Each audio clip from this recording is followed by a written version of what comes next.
Hey ladies and gentlemen, welcome back to the channel. As always, it is Nick here, back with the daily crypto news and analysis, and today we're going to be talking about Quant Network, aka QNT. So sit back, relax, and before we fully jump on into this video, I do just want to ask guys, please leave a like on this video. It does help the channel grow immensely, and of course I always do greatly appreciate it. And if you do find any of the information in this video valuable, useful, or interesting in any sort of way possible, definitely hit that subscribe button and turn notifications on to never miss a future update. So guys, I am all over interoperability. I'm all over CBDCs, digitization, tokenization. You guys know I love it.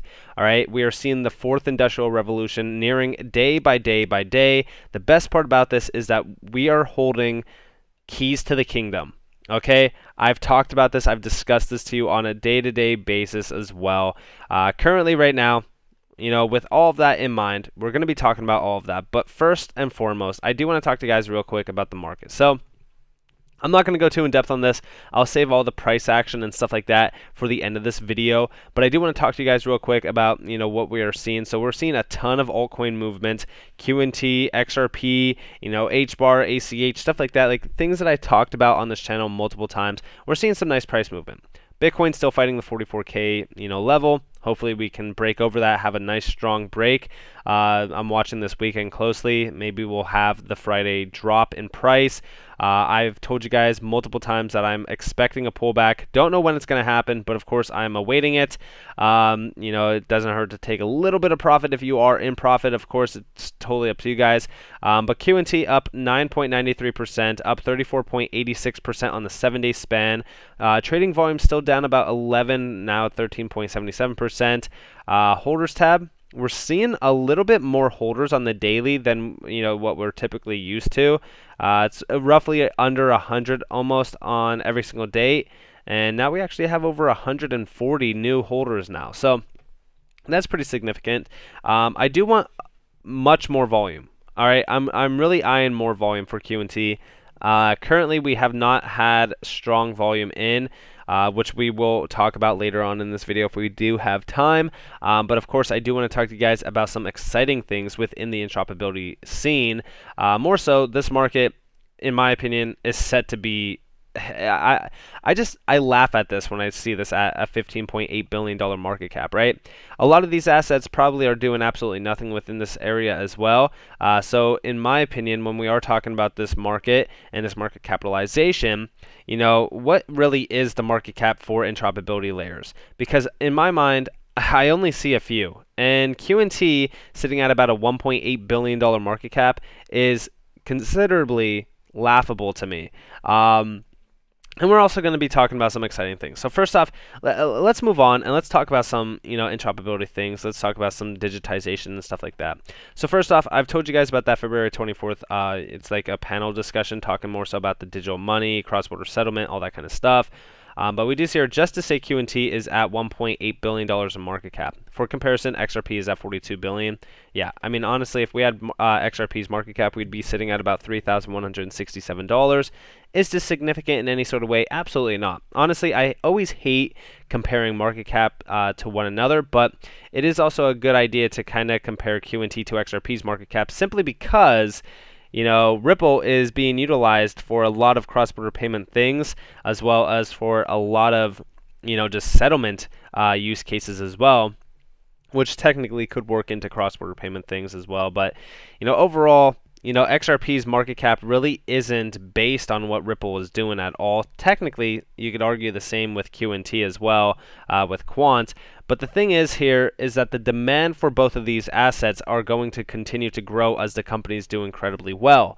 First off, QNT in terms of its value isn't derived exactly from what people perceive it to be, but QNT itself in terms of its value will continue to grow and grow and grow as more and more individuals are onboarded onto the Overledger network, aka people like Oracle and Fidelity and MasterCard, Visa, all of these major companies that me and you and everyone that you probably know as well know about on a day-to-day basis.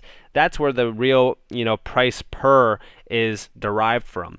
And of course, I do believe that a utility-driven market is going to change this entire scene extremely. We're going to see this entire market reshaped fully. But Also, I want you to all understand that when we are talking about the cross-border settlement area, we're talking about a market capitalization of like $150 trillion plus, which we've discussed multiple times, even with Ripple, even Accenture as well, which we know Accenture has like a $230 billion market cap as well.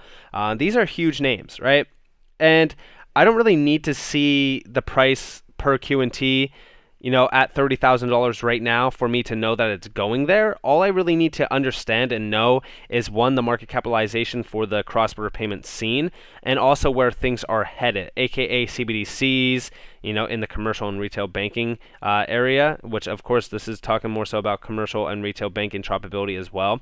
I know that right now, in terms of the legacy system that we are, utilizing on a day-to-day basis, things may seem like they're instant payments, like you go to the grocery store, or maybe, you're paying for something online, you swipe your card, you put your credit card information in, you make the payment, and it seems like it's instant, right?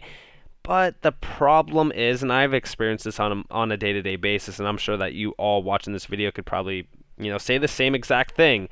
You make that credit card payment, all of a sudden you're wanting to pay off your credit card debt.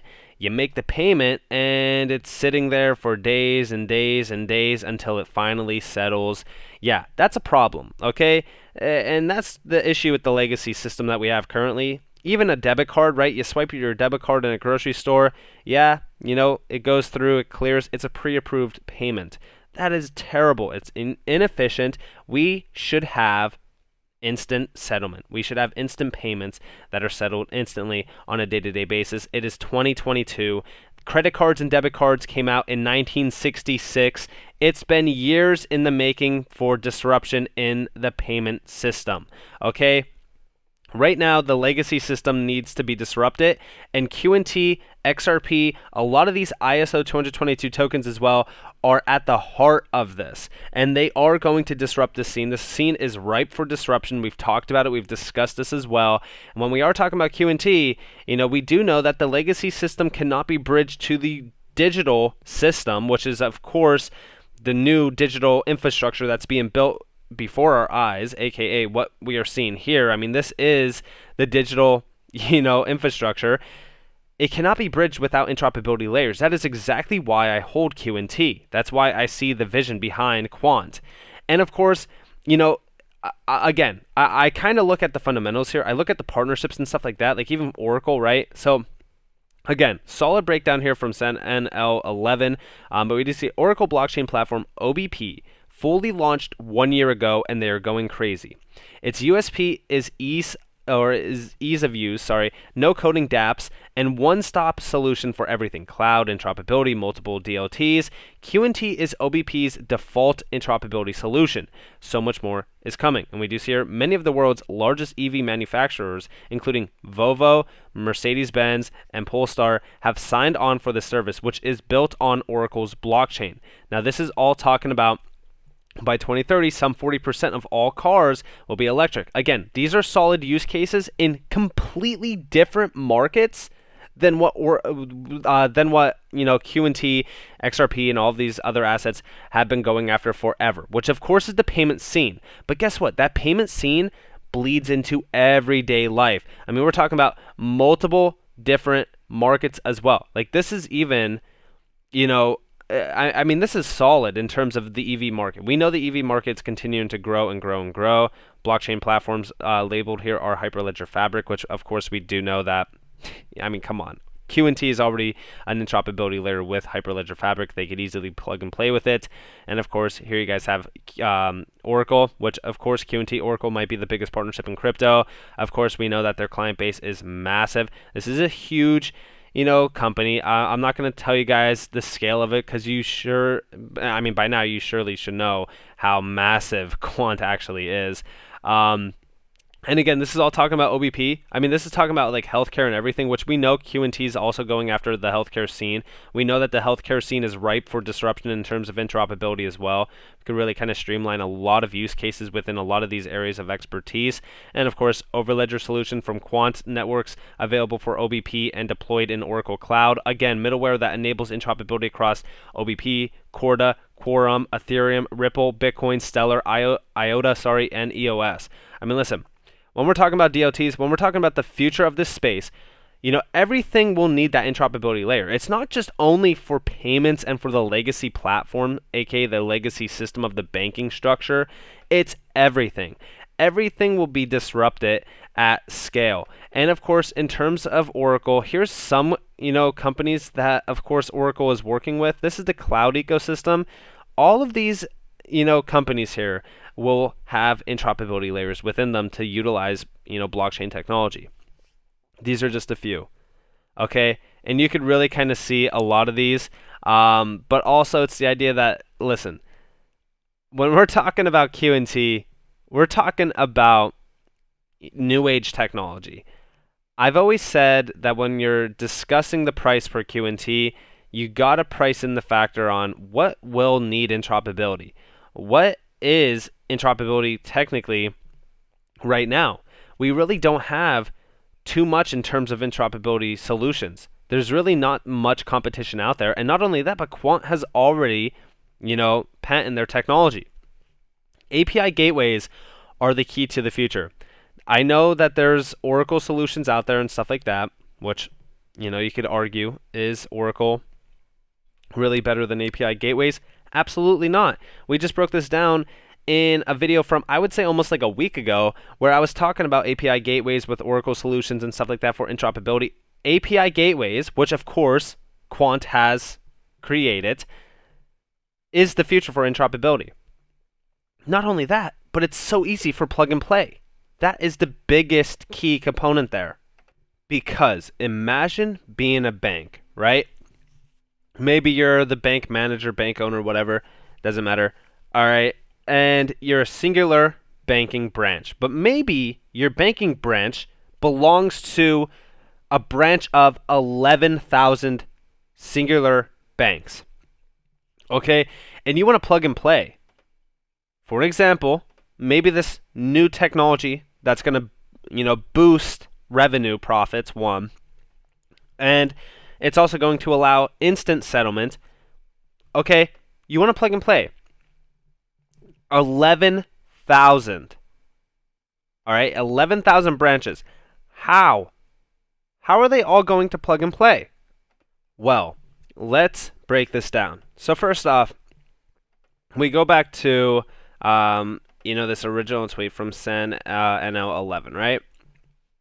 So here is direct breakdowns of some huge companies. You can see them all here. But you're a branch of one of 11,000. And say for so, you want to connect to the Ethereum blockchain, or maybe even the Oracle blockchain, whatever. Maybe there's a huge, disruption in terms of tech, and you want to use it. Maybe it's coming from Ripple's side, maybe it's coming from Ethereum side. It doesn't matter which blockchain has solved this problem. Of course, it's most likely Ripple, because we already know that Ripple's working on the digital pound and stuff like that for CBDCs. Okay. Are you going to do one by one of those 11,000 branches, or are you going to do it all at once? It's going to be all at once because it all runs on one major server. That server is going to plug and play with Overledger and be able to utilize any blockchain technology or any sort of crypto technology, because we don't know at some point in time if, maybe the third generation of crypto tech will be here or anything like that. But we just know that the plug and play works like that. This is for cross DLT interoperability, aka multi DLT technology. And you're going to be able to have those 11,000 branches be plug and played all at once instead of at a singular time frame for each one. And they're all going to be able to utilize any sort of crypto tech. This is why API gateways are the future. This is why when we are talking about Quant, there really is nothing like it. This is why when we're talking about even the top interoperability tokens, I just see QNT at number one. And I really do not see it at a $1.8 billion valuation, sorry. And I really don't see Quant sitting at a $42.5 billion valuation either. Same goes for XRP though. There is so much more room for Quant to grow, and the use cases are actually like they're staggering in terms of their volume and value. This is going to reinvent the wheel for one, the legacy banking system, but also reinvent the wheel for almost every market going forward, including the EV market, including healthcare. Like, this is going to stretch beyond the industries that everyone is focused on in terms of crypto, which is like DeFi and finance and payments, which of course are huge mother loads of markets in terms of their capitalization. But we're talking about everyday life. We're talking about almost every single thing will need interoperability. The Internet of Things will need interoperability. So with that being said, I hope that you guys enjoyed this video. If you guys did, definitely leave a like, subscribe, turn notifications on if you guys want more free content. You guys are more than welcome to follow me on Twitter and join the free Discord down in the description below. As always, I hope that you all have a beautiful day or a beautiful night wherever you guys are in this video. It's been Nick. Peace out, guys.